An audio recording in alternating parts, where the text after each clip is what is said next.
ಮಾತನಾಡುತ್ತಿದ್ದೆ. ನಾನು 1ನೇ ತರಗತಿಯಲ್ಲಿ ವ್ಯಾಸಂಗ ಮಾಡುತ್ತಿದ್ದೇನೆ.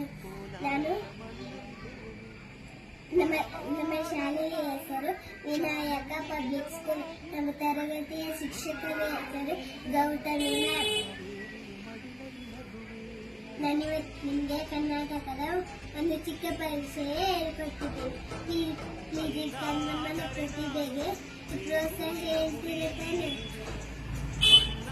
ಕರ್ನಾಟಕದ ಸಂಕ್ಷಿಪ್ತ ಪರಿಚಯ. ಸ್ಥಾಪನೆ 1956 ನವೆಂಬರ್ 1. ಮೊದಲಿಗೆ ಮೈಸೂರು ರಾಜ್ಯ ಎಂದು ಕರೆಯಲ್ಪಡುತ್ತಿತ್ತು. ನಂತರ ಕರ್ನಾಟಕ ಎಂದು ಮರುನಾಮಕರಣ ಮಾಡಲಾಯಿತು. 1973 ನವೆಂಬರ್ 1. ರಾಜಧಾನಿ ಬೆಂಗಳೂರು. ಜಿಲ್ಲೆಯನ್ನು ಅಧಿಕೃತ ಭಾಷೆ ಕನ್ನಡ. ನಾಡಗೀತ ಜಯವಾರ್ತ